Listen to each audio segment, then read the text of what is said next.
Today it is the urban family. Then the simplicity and independence of the farm gave character to the national life. Today it is the complexity and artificiality of the city which govern. The 19th century was a period of expansion.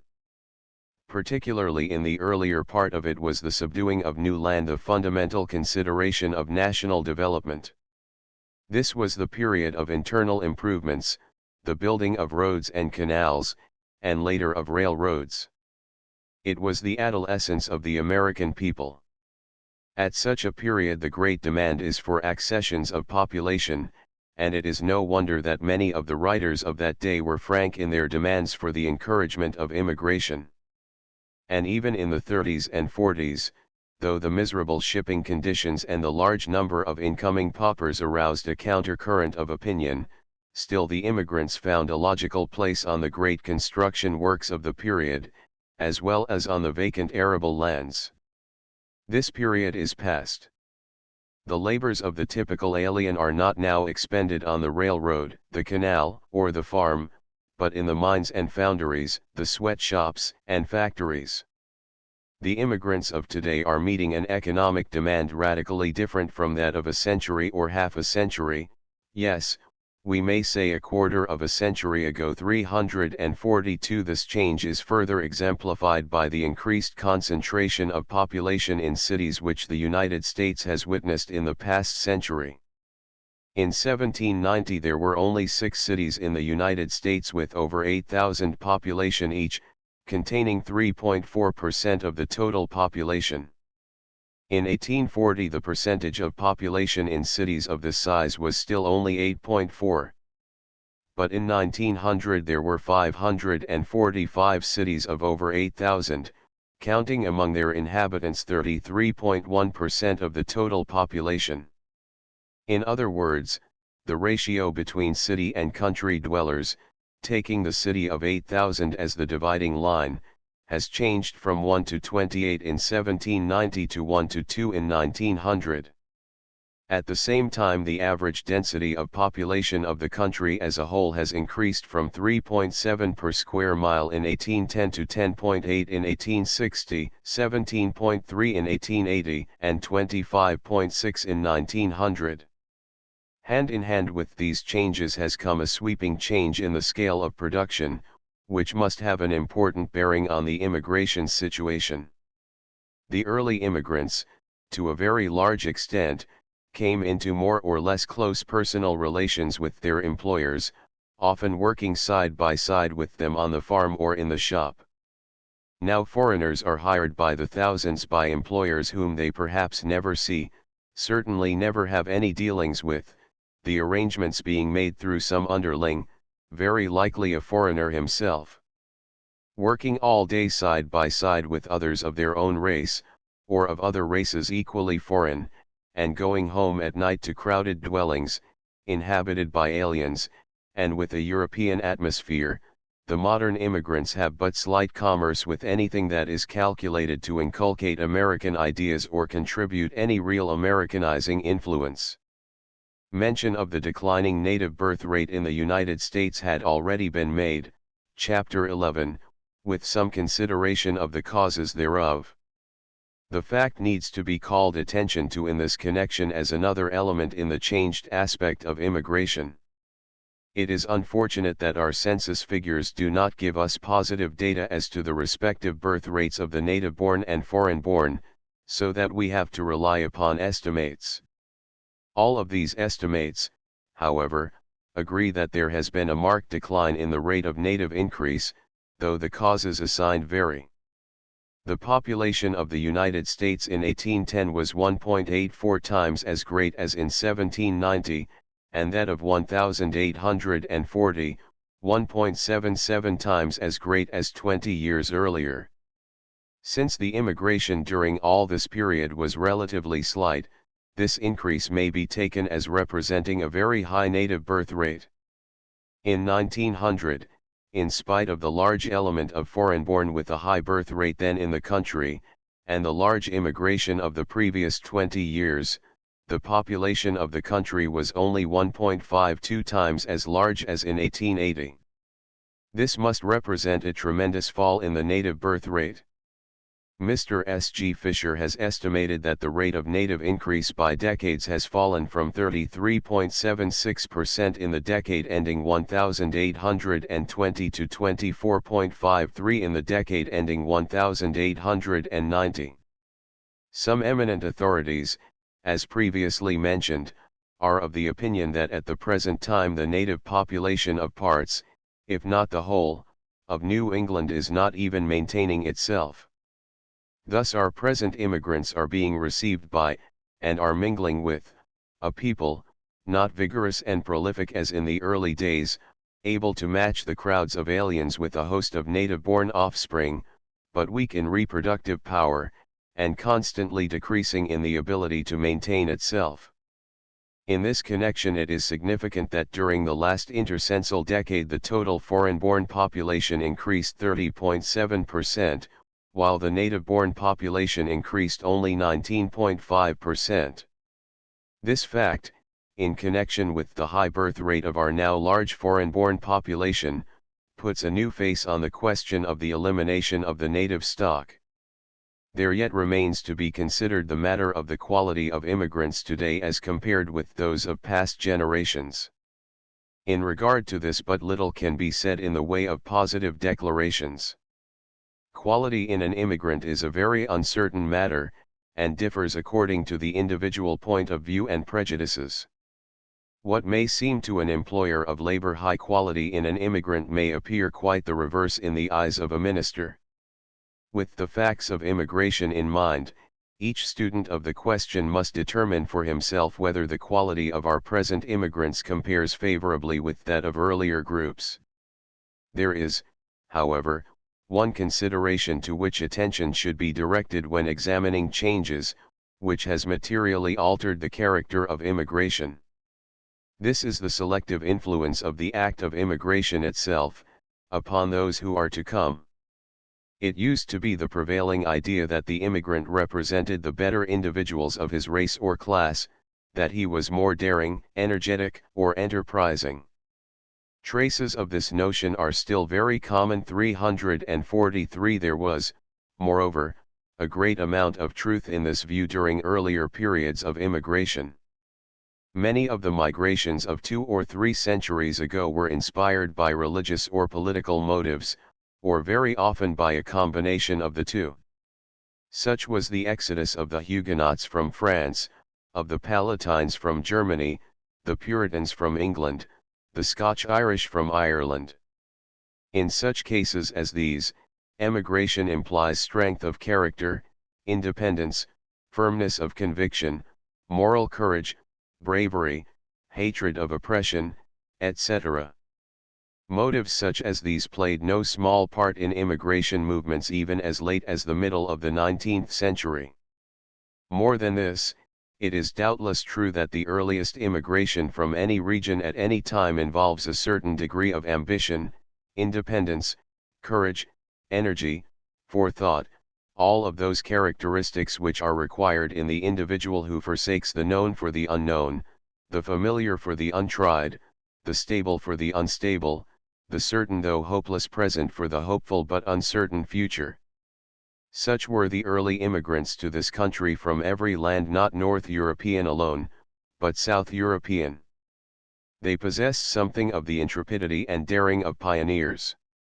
They had the strength of character to break the shackles of age-long tradition and custom, and, taking their destiny in their hand, seek their fortune in a new and unknown land. In this respect all new immigration differs from all established immigration. But all this is now a thing of the past. Not only have the religious and political motives almost wholly disappeared in favor of the economic in modern immigration, but the European immigrant of today is in no sense going to a new or unknown land, when he embarks for the United States. American life and conditions, particularly economic conditions, are well known in those sections of Europe which furnish our large contingents of immigration. The presidential election, the panic, the state of the crops in the United States, are familiar topics of conversation. 344 Almost every individual in the established currents of immigration has at least one friend in this country. Many of them know exactly where they are going and what they are going to do. To a host of them the change is no greater than to go to the next village in their native land, perhaps less so. For as likely as not, just as many of their friends and relatives are awaiting them in the new country as are lamenting them in the old. Neither is the voyage today, bad as it is, beset with the uncertainties, hardships, and perils which used to characterize it. The way is cleared for the travelers at every step. If their ticket is not actually supplied to them from America, probably all or part of the money with which it is purchased came from America. At least they may now secure a ticket direct from a European center to their ultimate destination in America, and every stage of the journey is facilitated by the ingenuity of financially interested agents. Induced immigration has always existed since the days when the press gangs in the coast towns of England carried inducement to the point of abduction. But probably never in the history of our country has artificially stimulated immigration formed so large a part of the whole as now. There is nothing, therefore, in the modern conditions of immigration which serves as a guarantee of high quality in the immigrants. One other element which concerns the quality of the immigrant, and therefore should be mentioned in this connection, is the immense increase in what may be designated temporary or seasonal immigration. The prominence of this type of movement in recent years has radically modified the industrial aspect of the situation. 345 It is possible that some of the changes reviewed above may be of a beneficial character. However that may be, there can be no question that, taken together, they indicate so complete an alteration in the circumstances surrounding the admission of aliens to this country as to require that the entire immigration situation be considered in the light of present conditions, rather than of past history. The old stock arguments, pro and con, which seem to have stood the test of time, need to be thoroughly reviewed. The modern immigrant must be viewed in the setting of today. Especially must it be borne in mind that the fact, if such it be, that immigration in the past has worked no injury to the nation, and has resulted in good to the immigrants, by no means indicates that a continuance of past policy and practice in the matter will entail no serious evil consequences, nor bring about disaster in the future. Chapter 18 The nature of the problem. Much is said and written in these days about the immigration problem, yet it is only rarely that there appears a conscious effort to prove that such a problem exists, or to analyze its character. Is there in the United States an immigration problem? If so, in what does it consist? To answer these two questions is the purpose of the present chapter. When the great new lands of the Western Hemisphere were made available to the inhabitants of Europe by the efforts of Columbus and the later explorers and discoverers, there opened up before humanity tremendous possibilities of advance. 346 The ratio between men and land was changed for the whole civilized world.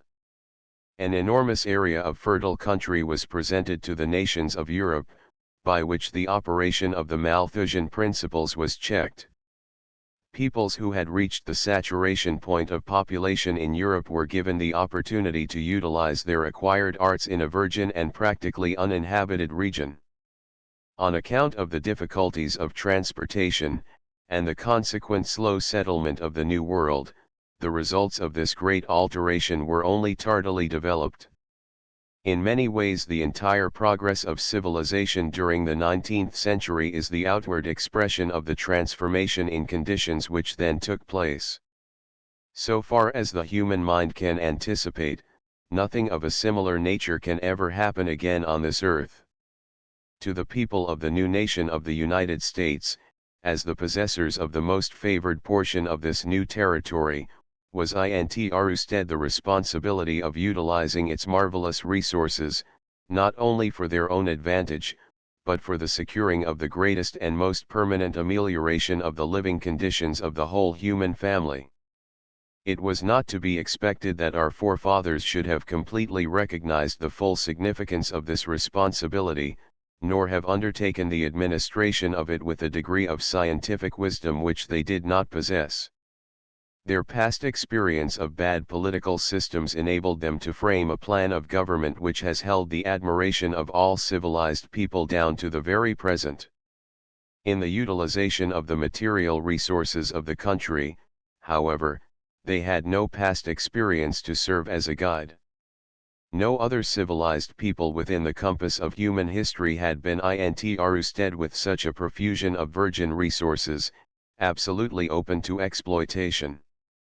There is no wonder that the possibilities of the country seemed limitless, and that men proceeded to make the most of them to serve present needs, with no thought of what the consequences might be to future generations. Forests were cut down, mines were wastefully worked, rivers were dammed, natural gas was burned day and night, the soil was cultivated year after year without enrichment, and when exhausted, abandoned. In our modern age of conservation we are beginning to realize how ruthlessly these rich treasures have been squandered, and are making eager and earnest efforts to save what is left. Something of the same sort took place in the more intangible domain of population. Into the minds of the less than 4 million people who were enumerated in the United States in 1790, even the thought of a redundant population could hardly enter. The one great thing that seemed to be needed was more people, and while the natural increase of the native stock seemed to many ample to meet the demands, there was nevertheless a hearty welcome to all sturdy and well-intentioned aliens who elected to establish themselves within the territory of the new nation. Especially was there a feeling of sympathy toward those who came seeking refuge from political tyranny or oppression in the nations of Europe. Thus the principle of an open door, and a welcome to the oppressed and downtrodden of all races, became the established policy of the nation, and as decade succeeded decade acquired all the power and authority of tradition and usage. As a consequence, all efforts to control or regulate the ingress of aliens, which have been incited by the apparent needs of the situation, have been confronted with the necessity of bearing the burden of proof, and of assailing established dogma. This has put the advocates of restriction into the category of antis, and has laid them open to the charge of narrow-mindedness and bigotry. If it can be conceived that the United States should have been in her present industrial situation when she first began to frame national policies, it is wholly probable that the restrictionists would have been considered the conservatives, and the advocates of free immigration, the radicals. However this may be, the fact is that in general the open-door policy has prevailed, and only within the last generation have restrictive laws been passed, which have served merely to weed out the manifestly undesirables, scarcely to diminish in any significant measure the great bulk of the current. The resulting transfer of people from Europe to America has been truly phenomenal. In the period of years from 1820 to 1912 a total of 29,611,052 immigrants came to the United States. 347 no population movement of equal social significance, and comparable in volume, has ever taken place within the recorded history of the human race. And never again, so far as the human eye can see, can it be repeated, when the heyday of immigration to the United States is over. It is inconceivable that such a phenomenon should not have important and far-reaching effects upon every country concerned in the movement. There is, then, an immigration problem. But just what is the problem? The answer to that question depends upon the point of view. In the first place, it must be decided whether it is desirable for nations consciously to interfere with, and try to control, such a natural movement as this. Secondly, if interference is to be undertaken, whose welfare is to be held prominently in view? In other words, from what standpoint is the problem to be attacked? If the former of these queries is answered in the negative, the problem remains a purely academic one, the study of causes and effects, and the recording of conclusions and data, without any telic purpose in view. No programs, schemes, or systems of reform can emanate from such a study. If answered in the affirmative, the problem then becomes one in applied sociology, perhaps the most complex and important that any modern nation has ever had to deal with. In regard to the second part of the above query, it is to be noted that there are 4 possible standpoints open to choice. First, that of the United States; second, that of the countries of source; third, that of the immigrants; fourth, that of humanity in general. There are possibilities of a different aspect of the problem from each of these viewpoints. Let us consider the 2 parts of this query in turn. There is a natural and deep-seated reluctance on the part of every careful and scientific student of sociology to advocate the regulation of any great human activity according to any man-made scheme or formula. The laws of nature seem so much safer a guide than any plan which, as Professor Summers says, someone has thought out in bed. 348. The laissez-faire doctrine makes a great initial appeal. This probably accounts in large measure for its great vogue. The broad-minded and liberal man says, what can be better or more just than to let each individual work out his own destiny in the way that seems to him best?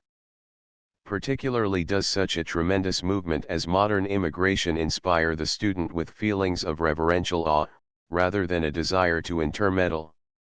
It is such a gigantic and complex thing, and cuts straight across all social relations with such an inclusive and unsparing sweep, that one can never know what the unknown factors are, nor what unforeseen and unexpected developments may arise. Certainly this seems one of the things that had better be left alone.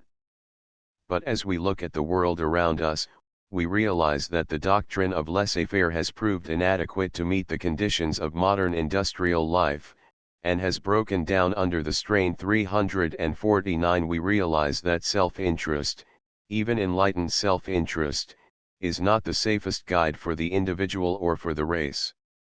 We recognize the fact that the safety of society demands that men shall not be allowed to do as they please, nor to go where they please.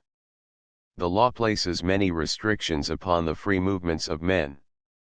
I may not trespass upon my neighbor's property, I may not enter public buildings except at specified times. If I wish to visit a fever-stricken and quarantined city, I either am not allowed to go, or I am prevented from coming away when I wish.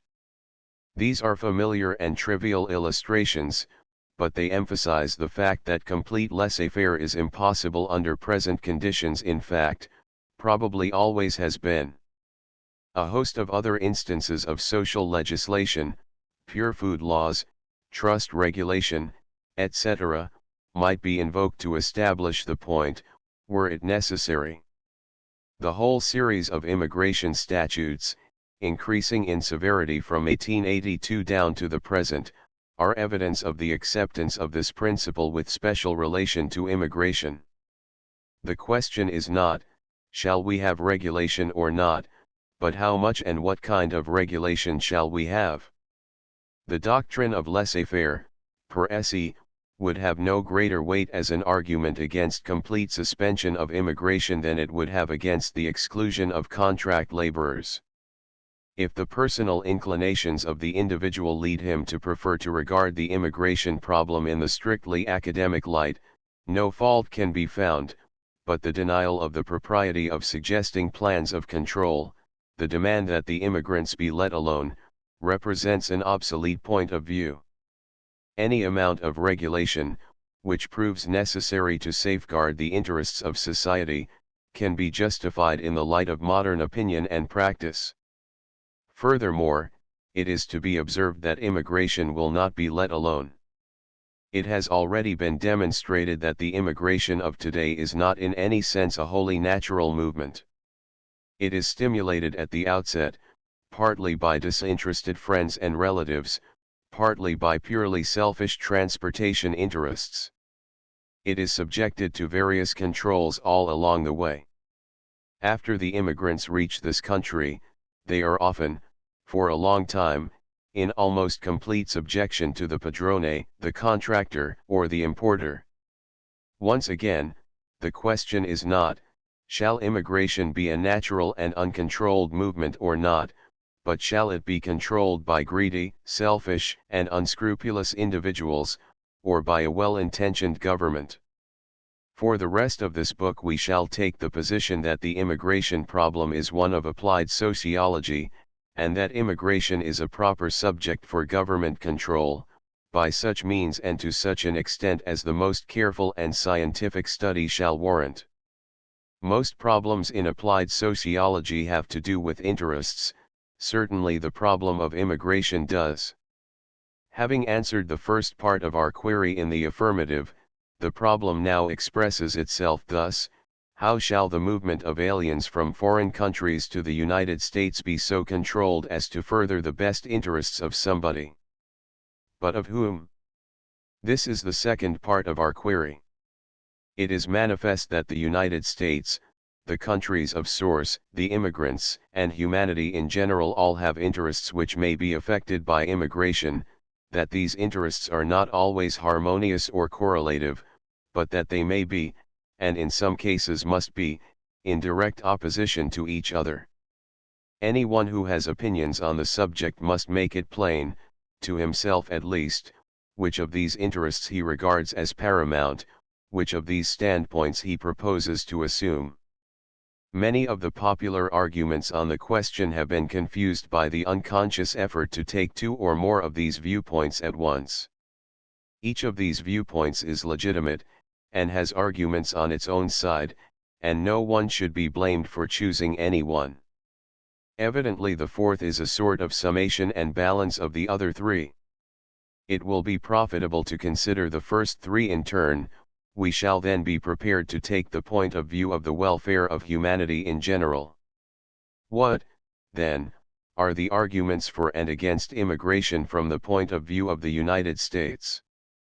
The positive arguments for, and the negative arguments against, immigration center around the question whether the United States needs the immigrants.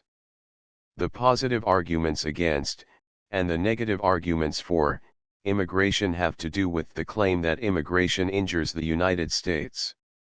The argument for immigration which, if not the strongest during the first half of the 19th century, was probably the most frequently expressed, was the sentimental one which exhibited the United States as the natural haven of refuge for the oppressed and unfortunate of all lands, and extended a hearty welcome to all seekers of liberty who should come. This, as has been mentioned, was natural under the conditions of the time. It found expression in such words as the following, appearing in a magazine in the year 1855, "If the physiologic principle we have endeavored to establish is correct, it follows that America preeminently owes its growth and prosperity to the amalgamation of foreign blood. To cut off, therefore, or to discourage its influx, will be to check the current from which our very life is drawn. The better course is evidently to welcome and provide for this tide of immigration, rather than to oppose and turn it away, to cherish the good influence it brings, and regulate the bad, rather than to trample them both underfoot.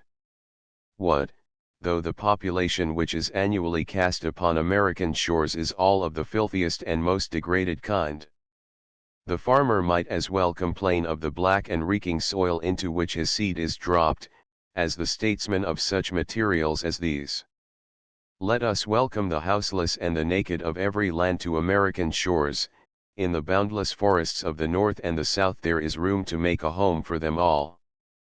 Let us invite the ill-fed and the starving of every grade to partake of American abundance. On the fertile fields of the West there grows corn enough to feed them all. Let us urge the oppressed and the downtrodden of every name to the blessings of American freedom. The star-spangled banner is broad enough to cover, and the eagle that sits over it is strong enough to defend, them all. 350 Such talk as this is so thoroughly out of date as to sound almost ridiculous in modern ears. In fact, the sentimental argument plays but little part in the present agitation, for the reason that the conditions which justify it furnish the motive to an insignificant portion of our present immigrants, with the exception of the Russian Jews. Two other arguments for immigration may be styled the social and the biological. These claim respectively that the national character and the physical stock of the American people may be much improved by the addition of new elements brought in by foreign immigrants. It is pointed out that the German love for music, the artistic temperament of the Italian, the thrift of the Slav, the outdoor sociability of the Greek, might perhaps have added already something of great value to the life of the country. There is much weight to this argument. It is quite conceivable that under proper conditions of social contact on a plane of equality between foreigner and native some such desirable transfusion of character might take place. It is another matter altogether to claim that any such beneficial result is transpiring, under the present conditions of the immigrant in this country. The biological argument brings up the much vexed question of the desirability of mixed stocks. There has been a prevalent opinion that the interbreeding of two races, not too far separated in physical stock, resulted in a type superior to either of the parent races. But there is no agreement as to where the line between the favorable and the unfavorable mixing shall be drawn. Some of the papers read at the Universal Races Congress in London would seem to convey the impression that any two races on earth might be mixed to good advantage. But this is by no means the universal opinion of careful anthropologists. In regard to both of these arguments it may be said that, whatever their intrinsic worth, they have no great positive weight as respects the present situation in the United States. It seems likely that this country has already within its borders all the alien elements that will be needed for a long time to come, certainly until they are more completely absorbed than they are at present. There remains by far the greatest and most universal argument for immigration, the economic one. The one plea for the free admission of aliens, that has weight today, is that our industrial organization demands it. Not only is it asserted that the rapid development of the country would not have been possible without the immigrant and cannot be prosecuted in the future without him, but that the cessation of immigration would seriously cripple many of the basic industries of this country. The former of these points has already been considered at some length, and the conclusion was reached that it was inconceivable that in such a country as the United States any socially important or necessary work should have had to be foregone in the absence of a foreign labor supply. Such an assertion implies a lack of self-sufficiency on the part of a young and vigorous people which is unthinkable. Whether the exploitation of our resources would have proceeded at such a rapid pace in the past, whether this pace could be kept up in the future, without the immigrant, these are questions more difficult of answer. There is no doubt that at present a large portion of our industry, possibly the greater part, is closely dependent upon a foreign labor supply, and that a sudden cessation of immigration would check the expansion of those industries, though it would not necessarily prevent their continuing on the present basis. It seems wholly probable that the development of the country would be retarded for a time if the immigration current was stopped. But why this insistent demand for a rapid exploitation of our resources? Wherein are we the gainers if the wonderful natural riches of the country, which, as we have seen, constitute one of the two great elements which have accounted for our past prosperity, are consumed in the shortest possible time? In the words of Prescott F. Hall, what boots an extended railroad mileage or the fact that all our coal and minerals are dug up or all our trees cut down some years or decades sooner? Are we so greedy for luxury in the present that we wish to leave as little as possible of this natural advantage to future generations? It seems hardly possible. Rather is this idea another of those traditional survivals from the early life of the country, when conditions were such that the exploitation of resources was really essential to growth in per capita, as well as total wealth and prosperity. Our country has, in point of fact, developed so rapidly that the public mind has not adjusted itself to new conditions, and the idea of the value of a rapid exploitation lingers on as an anachronism. Possibly there is a slight element of modern megalomania mingled with it. If it were true that the United States, having reached its present point of development, was unable to advance along the path of steady and solid growth, depending solely upon its own resources, human as well as material, it would be one of the most serious indictments against our social situation that could possibly be made. It is inconceivable that it should be true. It seems much more reasonable to believe that while the suspension of accessions of population from foreign sources would entail numerous and serious readjustments in social and economic relations, nevertheless the United States still has enough native virility to work out a prosperous and independent destiny of its own. It is hard to see any important respect in which the United States, at the present time, really needs immigrants. There is still another type of argument for immigration, which might be called the indifference argument, which says, in effect, very likely we do not need the immigrants, but they do us no harm. Let them come, anyway.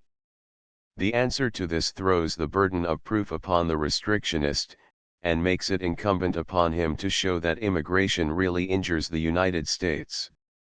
The positive arguments against immigration as at present conducted may be grouped under 8 main heads, which may be designated as follows: 1.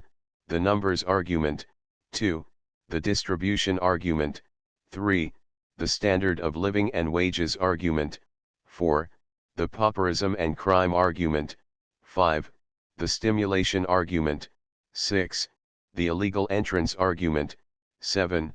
The biological argument, 8. The assimilation argument. In the discussion of these arguments it must be borne in mind that they are considered with reference to immigration as it now exists, not as it might be under other conditions. 1. The common argument that we have too many immigrants is really no argument at all. There cannot be too many immigrants unless the excessive number manifests itself in some positive evil. What the average person who uses this argument probably means, if he has any definite meaning in mind at all, is that there are so many aliens coming to this country that their presence results in one or another of the undesirable conditions which are included in the other 7 arguments. 2. In like manner the statement that immigrants are poorly distributed is no real argument. It has been demonstrated that there are certain excessive tendencies toward concentration on the part of our alien population, but unless positive evils emerge from this condition, it is no argument against immigration. 3. The claim that immigration has lowered the wages and standard of living of the American workman has already been examined, with the conclusion that it would be nearer the truth to say that it has kept them from rising. This, however, amounts to practically the same thing. If somebody prevents me from getting that to which I am entitled, he to all intents and purposes makes me suffer deprivation. The evidence on this point is so strong that it can hardly be gainsaid. As we have seen, practically all careful students admit it. About the only answer that can be made to this argument is that it is not the immigrants' fault. 351. This is undoubtedly true, partly at least. The immigrant has no grudge against the American workman, nor any desire to injure him. Undoubtedly he would be glad to earn as good wages as the native, if he could. Inasmuch as he cannot, he is not to blame if he consents to work for what he can get. And inasmuch as his wages are low, and his family is large, and he is anxious to save, he is not to blame if he lives on a miserably low standard. In the whole procedure the immigrant may display the most admirable qualities. He is simply playing his part in an impersonal struggle for existence. But the result to the American workman is the same. It is a question of causes and effects, not of blame. It must be accepted as a fact that each successive wave of immigration has tended to check the advance of the laboring men already in the country, be they native or foreign. And here is where the numbers argument applies. For it is obvious that the greater the numbers the more aggravated will be the evils of this kind. For, The argument that immigration increases the amount of pauperism and crime in the country has already been examined. As far as the past is concerned, it appears that pauperism has been immensely increased through our foreign-born population, while the amount of crime has not. But there has been a change in the character of crime, in the direction of an increase in crimes against the person relative to crimes against property. What the future will bring forth, it is impossible to predict. It seems likely that the tendency toward an excess of pauperism on the part of the foreign-born will become greater as the average length of residence of the newer immigrants increases. Here, again, the claim that it is not the immigrant's fault might be advanced, and the answer be made that whether it is the fault of the immigrant, or of our industrial system, or of the individual American, makes no difference in the facts as they exist. It does make a difference, of course, as to where the remedy must be applied. 5. The extent to which the immigration movement of the present is a stimulated one has already been indicated. It might seem at first that it made no difference to the United States whether the immigrant was induced to come, or whether he came of his own volition. But a closer consideration shows that there is a fundamental difference. A strictly natural immigration would mean that immigrants came in response to some actual economic demand in this country which was strong enough to make itself felt abroad. They would also be the ones best fitted to meet that demand. But when one of the greatest motives back of immigration is the desire of the transportation companies to make money, the mere fact of emigration is no indication of any real need for the immigrant in this country, nor of his fitness to enter into its life. 6. Owing to the very strict wording of our contract labor law, a very large proportion of our immigrants enter the country under the impression, either false or correct, that they are evading the law. This has a very serious effect upon their character, and upon their attitude toward American institutions. They may readily conceive that a country that has such laws that it is necessary to break them to get in, probably has other laws that need to be broken after one is in. The whole system engenders a most dangerous attitude of indifference or hostility to law. 7. The biological argument of the restrictionist is the obverse of the biological argument of the pro-immigrationist, and is equally vague in the present state of our knowledge on the subject of race mixing. Those who urge this argument against immigration are those who believe that only when the mingled races are closely allied is the resulting stock of a superior type, or else those who hold the extreme view that no mixed race is as good as a pure race. At any event, they believe that the racial elements which are now coming to the United States are too diverse to produce anything but an inferior stock through their interbreeding. In this connection it should be observed that there are two possible results of this gathering of races in the United States, each with its own problems. One is that these races will, in the course of time, become so blended through intermarriage as to produce one composite but homogeneous whole, the new American people. The other is that race prejudice and the forces of segregation will result in the growth of a large number of ethnic groups within the nation, each with its own peculiarities, and each distinct from the others. There are some indications which point to the latter as the more probable outcome. 352, 8. The charge that our immigrants are not completely assimilated, or are not assimilated at all, is one of the most frequent and gravest complaints made against our present immigration situation. It is made to include, as, indeed, it rightfully does in a sense, all the other arguments against immigration. The term assimilation is almost unfailingly suggested by the mere mention of immigration. But assimilation is a big word, and needs to be used with great caution and understanding. In its general application, assimilation is defined as the act or process of assimilating, or bringing to a resemblance, conformity, or identity. 353 Or the act or process of making or becoming like or identical, the act or process of bringing into harmony. 354 Or again, the action of making or becoming like, the state of being like, similarity, resemblance, likeness, the becoming conformed to, conformity with. 355 It is evident from these definitions that the essence of assimilation is likeness or conformity. This of necessity implies a type to which such likeness approaches.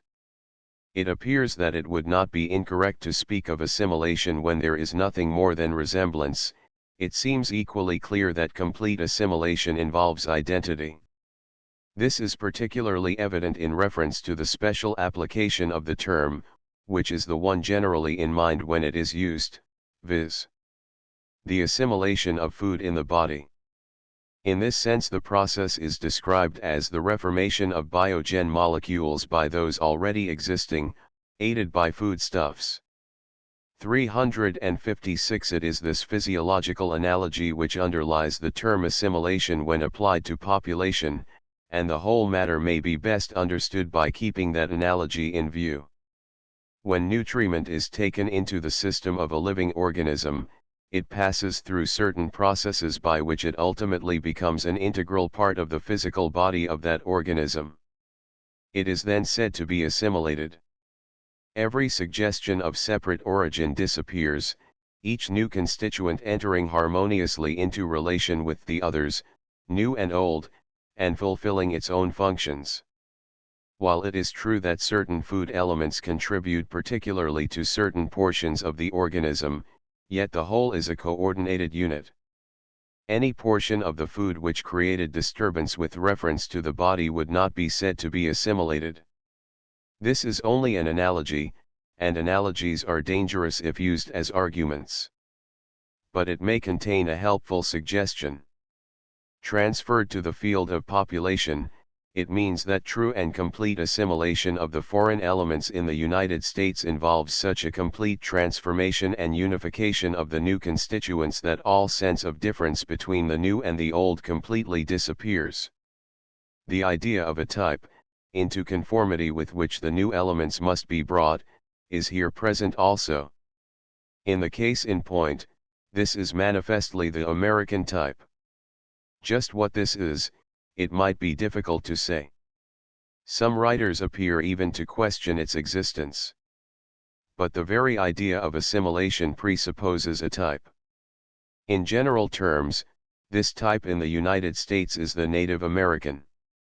357 A foreigner, or the descendant of a foreigner, can be truly said to be assimilated only when the natives around him are conscious of no feeling of alienation on account of his origin, and when the newcomer himself feels no degree of separateness, nor possesses divergent interests or loyalties traceable to the source from which he came. This is not inconsistent with the fact that certain elements contribute more fully to specific characteristics of the body politic than others. The political, religious, or artistic aspects of the national life may, in fact, owe their character more to one element of the population than to another. But if assimilation is complete, there can be no disturbances or friction arising from differences of origin among the members of the nation. Perhaps the most efficient test of entire assimilation is that of free intermarriage. If marriage might take place between any man and woman in the country, without suggesting differences of race or ethnic origin to either contracting party, or their families, it is a safe evidence of complete assimilation. There may be objections on the grounds of wealth, social station, or religion, there must be none based on race. This may seem like strong doctrine. It may, indeed, not be necessary for the welfare of the country that assimilation should be so thoroughgoing as this. It is possible that different racial groups within the body politic do not constitute a menace. But if so, the fact should be stated by saying that complete assimilation is not necessary, rather than by saying that the absence of serious difficulties or evils arising from a composite population is a proof of complete assimilation. It is disheartening to note the frequency with which even careful writers on the subject accept trivial and superficial indications as evidence of the assimilation of our foreign residents.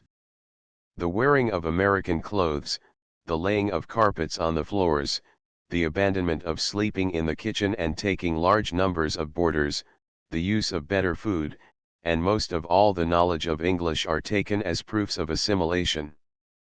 Not all of these improvements, to be sure, are in themselves trivial. They may indicate a great advance in living conditions, and in so far an approach to Americanization, but they are superficial as proofs of assimilation. Particularly is this true of the knowledge of English, upon which so much emphasis is laid, and which is often accepted as an evidence of essential assimilation. Now the knowledge and use of the English language is of the greatest importance, and is one of the first steps, perhaps the most essential one, toward assimilation. But it is not assimilation itself. Missionaries in China, Turkey, and other foreign lands learn to speak the languages almost perfectly, and sometimes their children speak the language of the country more readily than they do English. But that is no proof that either the missionaries or their children are assimilated into the nations in which they reside. The outlook for foreign missions would indeed be dark, were it so. The importance of the knowledge of English to our foreign residents must not be underemphasized. The lack of it is an almost insuperable bar to assimilation. But the two should not be confused. Even people whose native tongue is English may need to go through a process of assimilation before they become Americans. The following incident may serve as an illustration of this point. Two young men, one an American and the other an Englishman, both teachers in a foreign city, were discussing the conditions in the armies of their native lands. The Englishman remarked that in his country the officers were chosen from the noble families, and that it was a fine system, as it caused the men to look upon their superiors with great respect. The American replied that in America officers were chosen for bravery, ability, or distinguished conduct, and that made the men respect them much more. "Oh, no," said the Briton, "it is impossible that such a system as that could result in as profound a respect as exists in our army." The point was argued for half an hour, with naturally not the slightest alteration of opinion on either side. It is probable that that young Englishman might have lived all the remainder of his life in the United States, without actually getting the American point of view. But until he did, in this respect as well as others, he could not be said to be truly assimilated, although he might have been a very useful citizen. 358 Regarding the matter of assimilation from the American point of view, there are two questions to be asked. First, are our immigrants being thoroughly assimilated? Second, is complete assimilation necessary or desirable? As to the first of these queries, it seems that there can be but one answer, as far as the immigrants themselves, those of the first generation, are concerned. We have seen in how large a proportion of this class the first step, the mastery of the English language, has not been taken.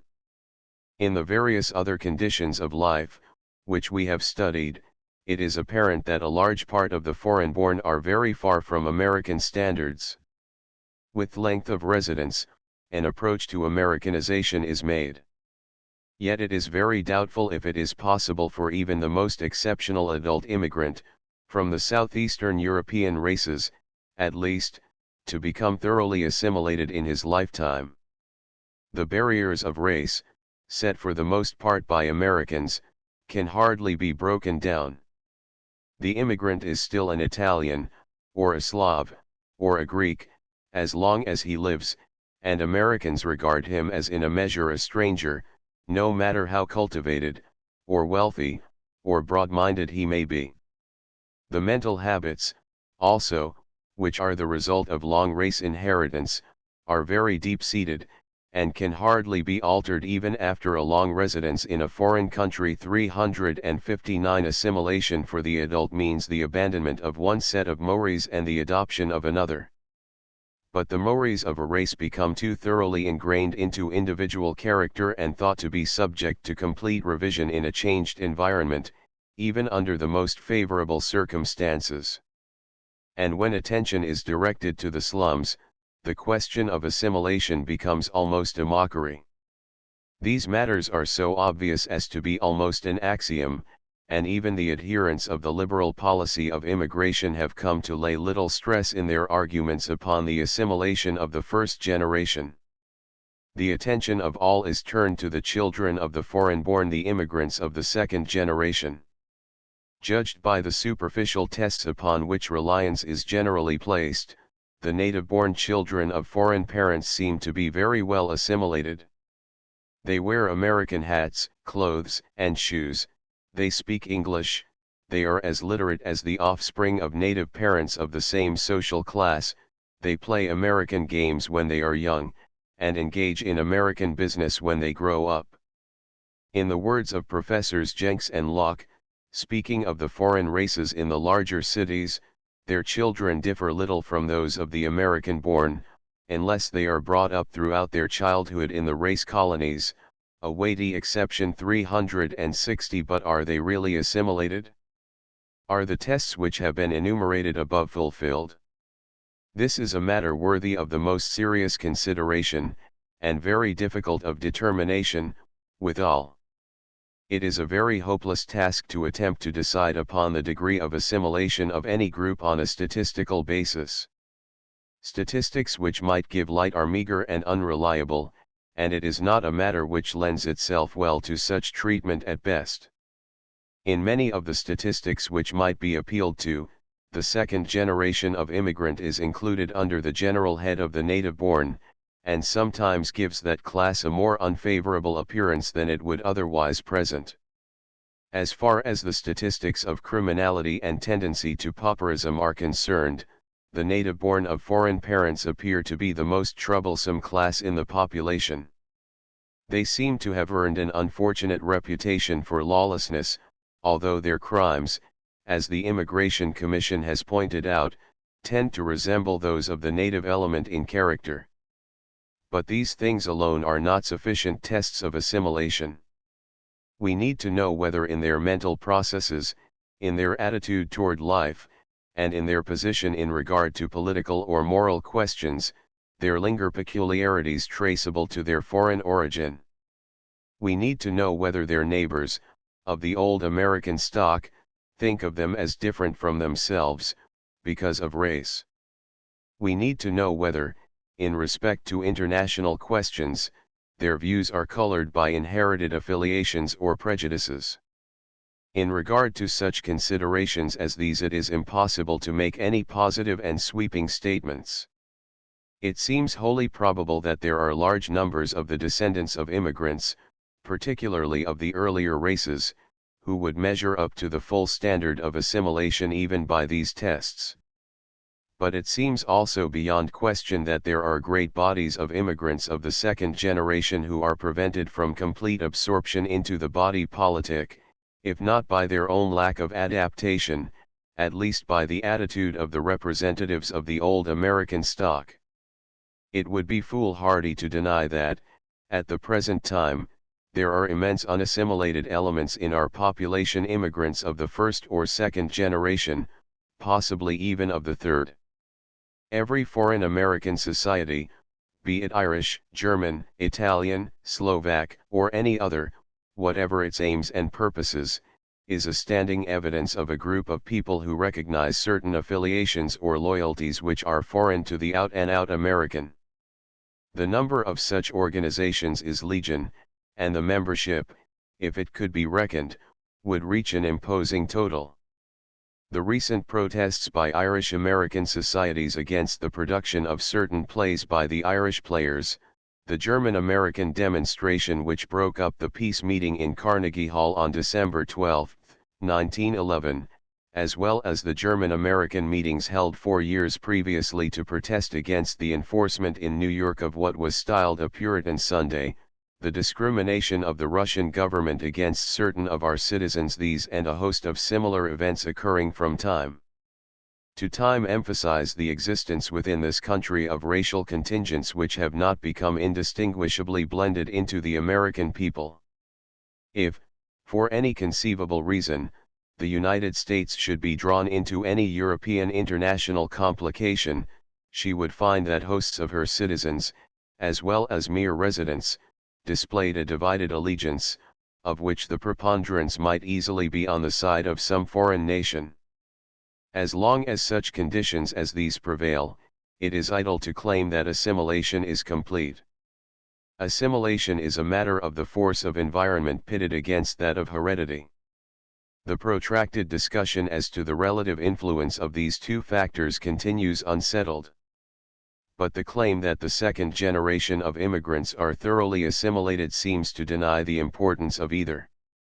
To assert that the children of foreign parents, brought up in a home made by foreigners though located in the United States, are in the end equally American with children born of native parents, and reared in a home upon which the American type is indelibly stamped, is to claim that heredity is of no account whatever, and that the only environment which has weight is that rather vague environment of country.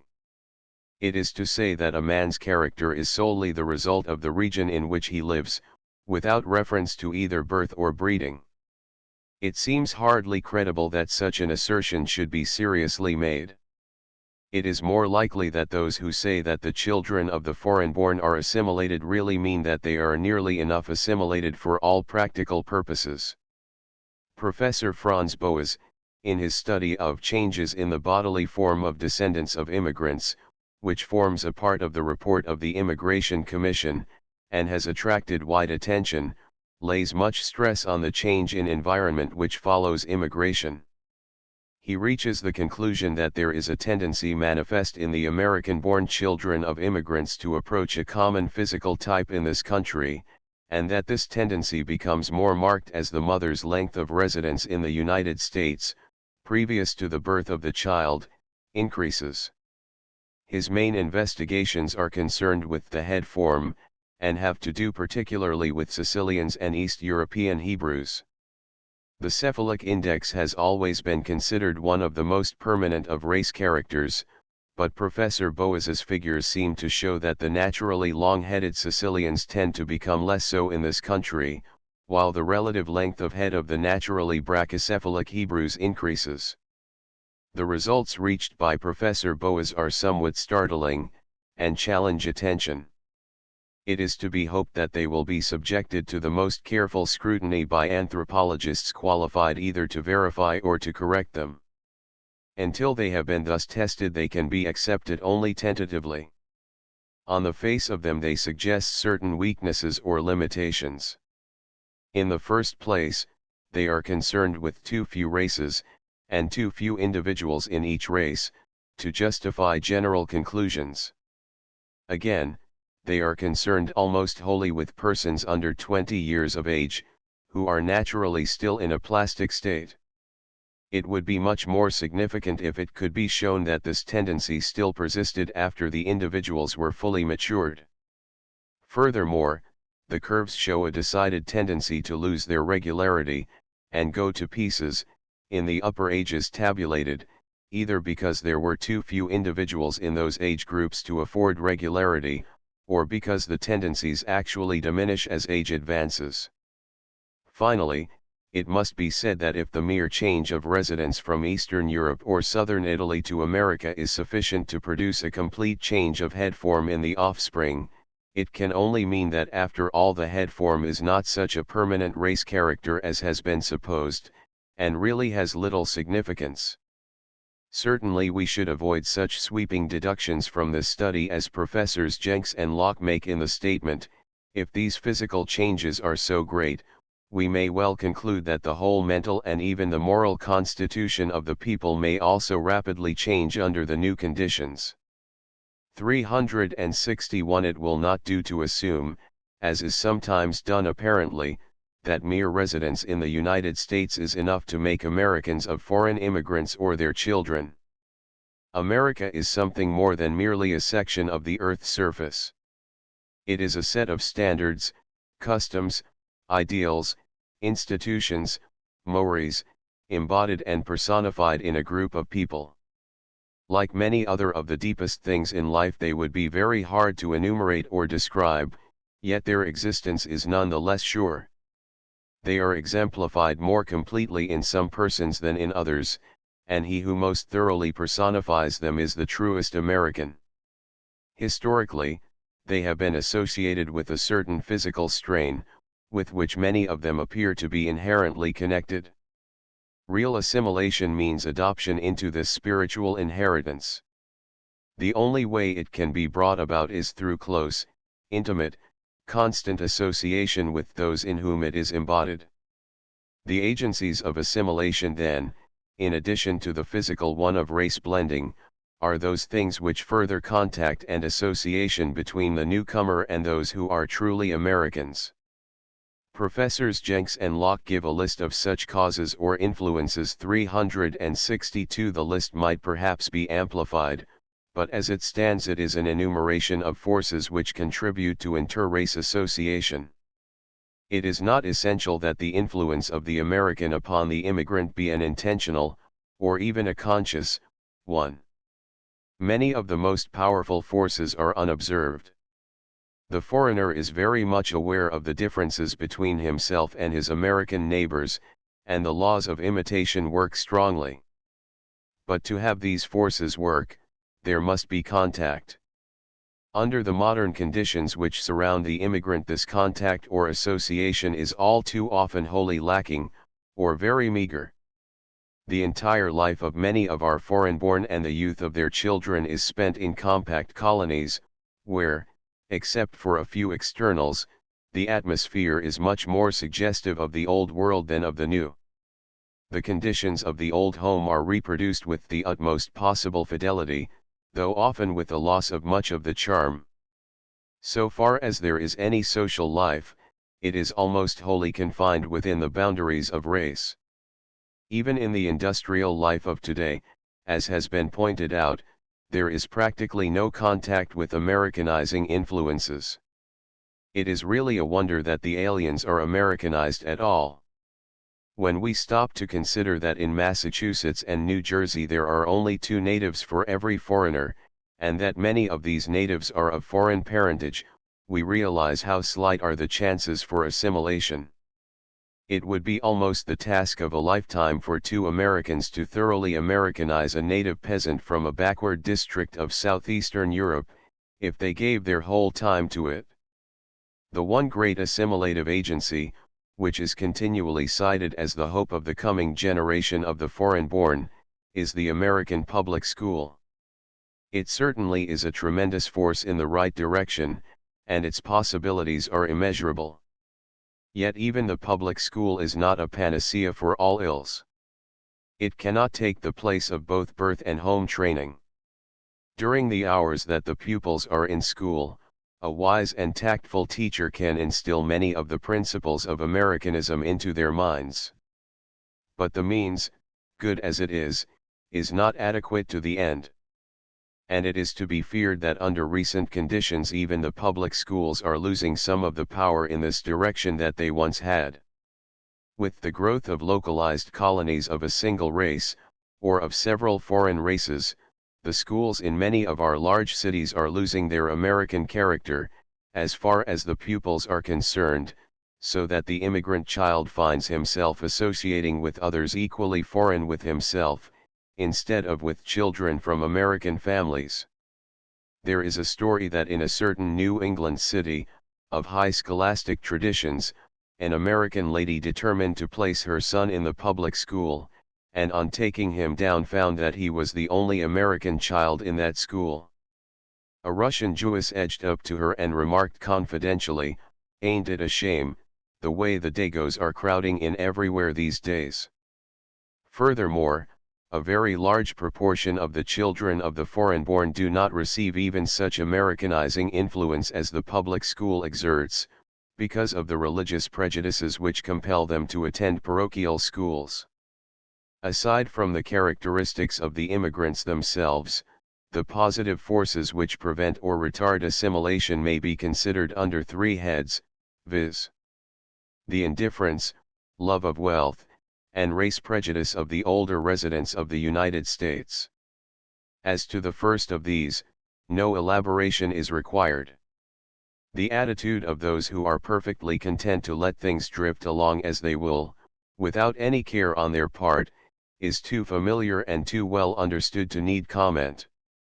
The love of wealth manifests itself as a barrier to assimilation, in two principal ways. First, the greed for economic gain results in bringing in continually cheaper supplies of labor, represented by ever lower and more backward races, and paying them such wages as of necessity keep them on the lowest scale of living. Secondly, the well-developed distinctions between the rich and the poor prevent Americans from associating on friendly terms with these same foreigners for whose presence and condition they are at least indirectly responsible. The growing tendency for certain occupations of the lower type to become the especial province of certain foreign races, as has been observed above, is continually accentuating these distinctions. There can be little doubt that race prejudice is the greatest single barrier to assimilation.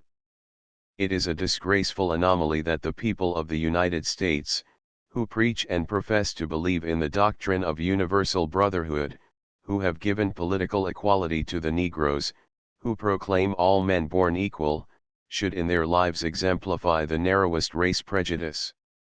The very currency of the terms, Dago, Sheeny, Griner, Hunky, Bohunk, Guinea, Wop, etc., however insulting to the people addressed, is more of a shame to those who use them.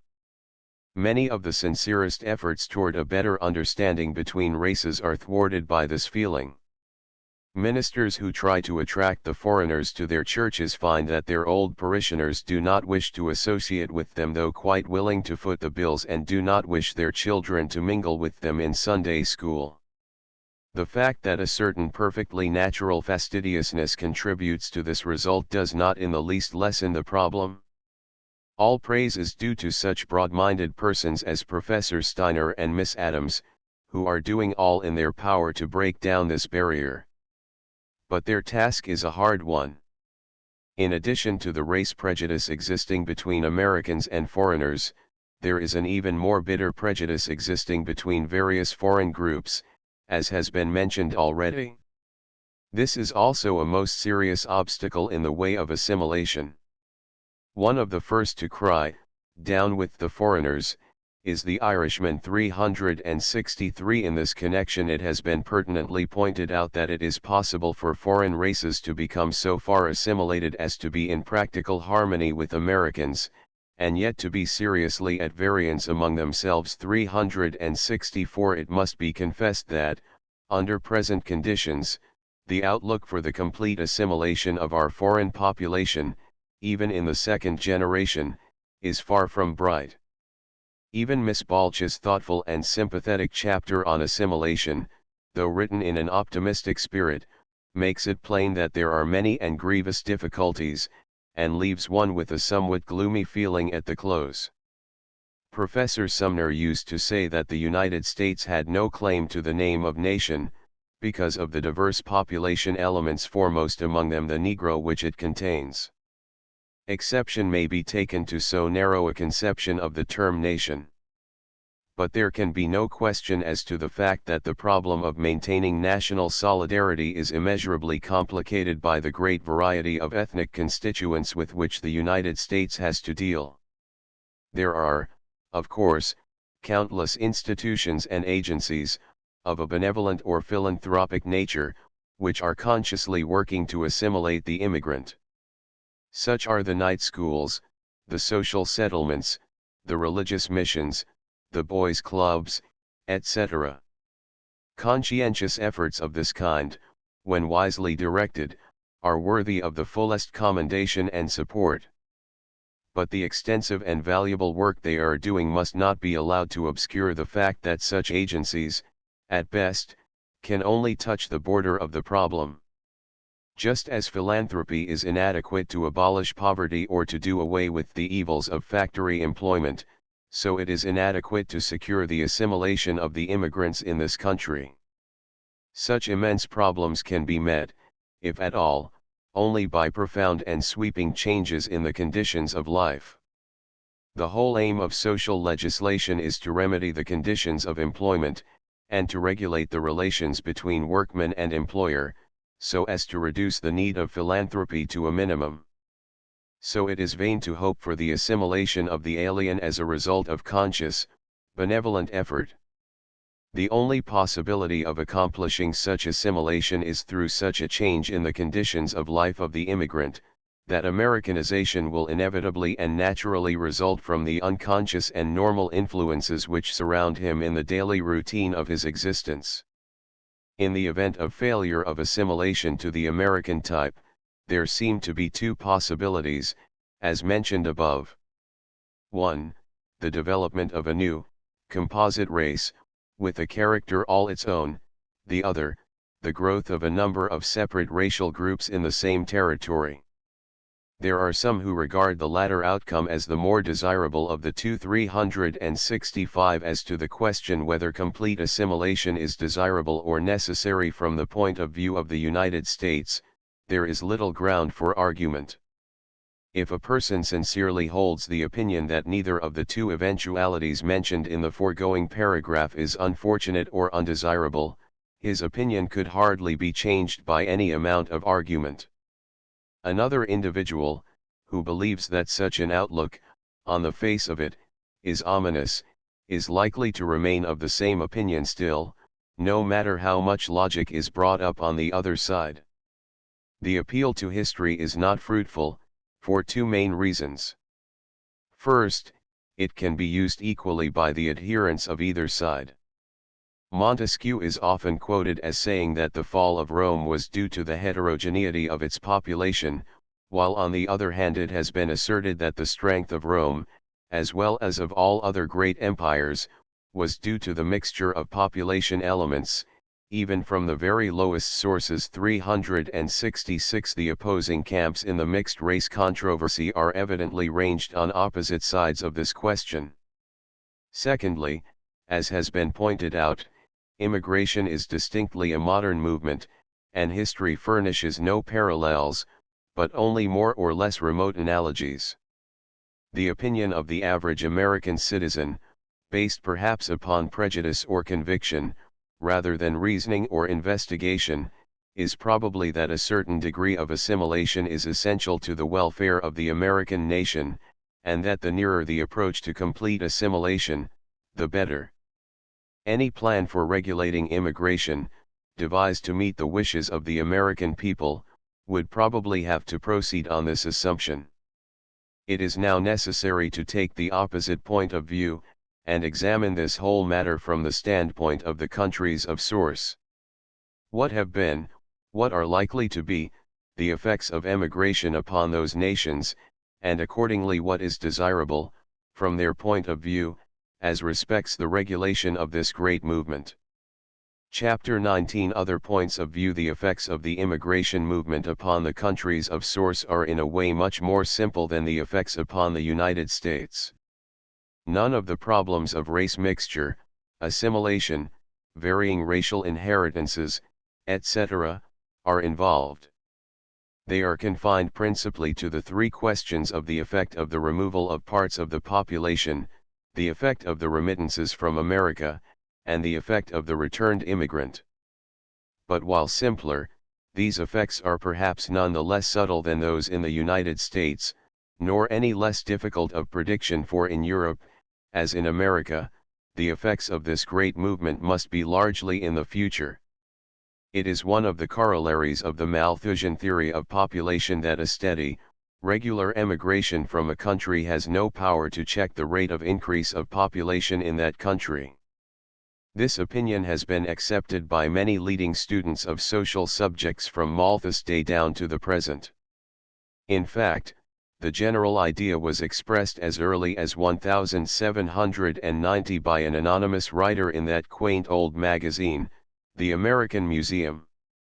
He says, "When a country is so much crowded with people that the price of the means of subsistence is beyond the ratio of their industry, marriages are restrained, but when emigration to a certain degree takes place, the balance between the means of subsistence and industry is restored, and population thereby revived." Of the truth of this principle there are many proofs in the old counties of all the American states. Population has constantly been advanced in them by the migration of their inhabitants to new or distant settlements. 367 John Stuart Mill believed that a steady emigration was powerless to cure the ills of overpopulation. 368 Rosher and Jan Ash maintain that not only will emigration not decrease population, but may actually make the increase of population greater than it would otherwise be. 369 René Gonnard, the French writer, says that the fact of emigration gives a stimulus to the birth rate, and cites Adam Smith, Malthus, Garney, Rosher and de Molinari in support of the view. 370 Robert Hunter also expresses his adherence to this opinion. 371 With the laws of population in mind, we can easily understand how this condition may result in fact, how it must result theoretically. Every society, in the course of its development, reaches a balance between the means of subsistence and the desire for reproduction. This balance is represented by the standard of living. In a society where the desire for reproduction greatly overbalances the desire for comforts and luxuries, the standard of living will be low, and the rate of increase of population high. In a society where the appetite for material welfare is strong, the opposite conditions will prevail. Changing conditions present the possibility of change either in the rate of reproduction or in the standard of living. As we have already observed, the former is the more flexible of the two. Particularly in static societies, such as exist in European countries, where social positions have become thoroughly stratified, any gradual amelioration in circumstances is much more likely to result in an increased rate of population growth than in an improved standard of living. Emigration, by temporarily relieving congestion to a certain extent, offers a chance of betterment. But in general, if the emigration is moderate, this chance is seized by the reproductive power rather than by the standard of living. The rate of increase of population rises until the drain of emigration is offset, while the standard of living remains unaltered, and the total population continues virtually the same.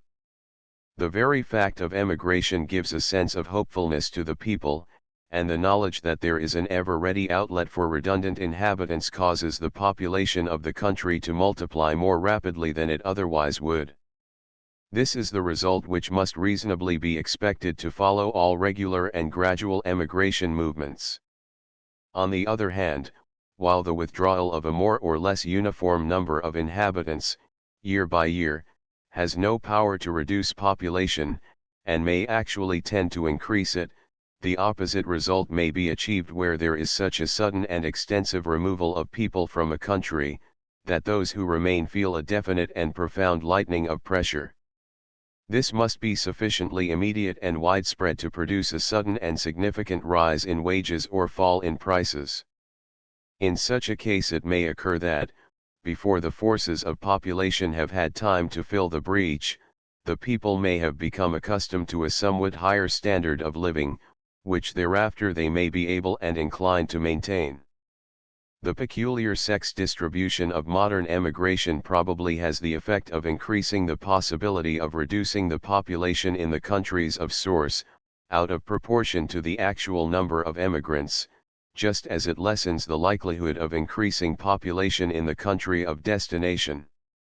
Such is the theoretic argument as regards the effect of emigration upon the population of a country. It may be summed up in the words of John Stuart Mill: when the object is to raise the permanent condition of a people, small means do not merely produce small effects, they produce no effects at all. There is no lack of authoritative opinions to support this view. In addition to those already cited, the following may be noted. Douglas, Earl of Selkirk, in his pamphlet on emigration dated 1806, expresses his belief that emigration does not reduce population, and cites the Isle of Skye as a case in point. The population of this island in 1772 was about 12,000. Between this date and 1791, 4,000 people emigrated, and at least 8,000 more moved in a more gradual and less conspicuous way to the low country of Scotland. Yet the population more than kept even 372. Mr. Whelpley says, there is no hope of an exhaustion of supply, for the most prolific races are now contributing their millions, and yet increasing the population of their own countries. There is no hope of an improvement in quality, for the best come first and the dregs follow. 373. Professor Mayo Smith says, emigration does not threaten to depopulate the countries of Europe. Had there been no emigration during the century, the 19th, it is not probable that the population of Europe would have been any greater than it is. The probabilities are all the other way. 374. Professor Taussig, while not stating this opinion in so many words, appears to adhere to it when he says that without emigration Sweden and Italy would have had not a larger population but either a higher death rate or a lower birth rate. 375. If we seek for a statistical demonstration of the foregoing argument, we are confronted with the same impossibility of securing it which has become so familiar in the course of this work. These matters do not adjust themselves with clock-like regularity, but operate over long periods, and are complicated by innumerable other factors. Even though two phenomena are shown to operate harmoniously, it is not always possible to prove which is cause and which effect. The declining birth rate has been a common phenomenon in almost all European countries during the last 40 years, and particularly during the last 20 years of the 19th century. 376. An opponent of the view we are considering could point to this fact as a contradiction of the claim, while one on the opposite side could assert that the decline would have been equally rapid and perhaps more so without any emigration at all. Neither could prove his case. Even if it could be demonstrated that the countries which experience the largest emigration also manifest the highest rate of increase in population, it might be easily maintained that it was the extreme growth of population that accounted for the large emigration, rather than the reverse. About all that can be shown is that a large emigration and a high rate of increase of population may go together. Examples of this state of affairs are numerous. 377. Of the opposite case, where a sudden and extensive emigration has cut down population, there have been a few historical examples, notably that of Ireland. The population of Ireland diminished from 8,100,000 in 1841 to 6,500,000 in 1851, and 5,700,000 in 1861. Since then it has steadily declined to 4,456,000 in 1901. 378. The fact that the beginning of this decline was coincident with the Great Exodus to America has made it customary to explain the decreasing population by emigration. But even in this case, it is a question whether it would not be more accurate to assign the decrease in population in Ireland in the middle of the 19th century to the famine, rather than to emigration. The famine was the primary fact, and had passed the death sentence upon a large proportion of the people. Emigration to carry out the figure merely commuted that sentence to exile. It furnished an outlet to thousands who were otherwise doomed to die. It has been claimed that Norway has lost a greater part of her population by emigration to America than any other European country except Ireland. 379. The obvious effect of the remittances from America is a beneficial one, inasmuch as it increases the purchasing power of those of the peasant class who remain at home. The immigrant in the United States who sends money back to Europe is earning in a country where the price level is high and spending in a country where it is low, which is a manifest advantage. Even though his real wages are the same as he might command at home, as long as there is a margin of saving, his family benefits financially by the arrangement. But insofar as this money sent home results in an increase of the monetary circulation in the European country, its desirability is more questionable. The Immigration Commission notes an increase in wages in some immigrant furnishing sections of Southern and Eastern Europe. If this were accompanied by a corresponding rise in prices, there would of course be no real gain. Something of this sort has actually occurred in Greece. Several forces, among which the remittances from America stand prominent, have within the last few years brought the exchange between paper and gold down nearly to par. The result has been to diminish seriously the purchasing power of the income of the ordinary working man. For while large payments are made in gold, ordinary purchases are made in paper, so that while both money incomes and prices have remained approximately the same, the workman who gets his gold piece changed finds that he now has only 108 paper drachmas or so to make his purchases with, where 10 years ago he had 160 or so 380. Even where no such disadvantageous effects can be observed, it is a question whether it is a healthy state of affairs for any nation to be largely supported by money earned in another land, and sent back in a form which gives it the nature of a gift in the eyes of the common people. As to the effect of the returned immigrant upon his native country, opinions again differ. Some observers see a great advantage accruing to European countries from the better habits of life, the more advanced knowledge of agricultural and other industrial methods, and the more independent and self-reliant spirit, which the returned immigrants bring back with them. To them, the returned emigrant appears as a disseminator of new ideas and higher culture, and a constant inspiration to more effective living. There are others in whose opinion the evil influences exerted by the returned immigrant largely outweigh the good. While they build better houses, and wear better clothes, they are idle and egoistical. They take no active interest in the life of those around them, and make no effort to spread among their fellows the advantages of what they have learned in America. Their example arouses feelings of discontent and restlessness among their neighbors, and leads to further emigration, rather than to the betterment of conditions at home. They are misfits in the old environment. There is undoubtedly much of truth in both of these opinions, and numerous cases might be found to illustrate either. A very helpful idea of the two-sided aspect of this matter may be gained by studying a concrete case, furnished by a single country. For this purpose, excellent material is furnished by the careful study of the effect of emigration upon Italy made by Mr. Antonio Mangano 381, who has gone into all the divisions of his subject in an admirable way. This author finds that emigration, great as it has been, has not decreased the population of Italy, which, on the contrary, is larger than ever. He does not say that the rate of increase has been as great as it would have been without emigration, nor could this be proved. It is certain that some sections of Italy have been seriously depopulated, though the population of the country as a whole has increased.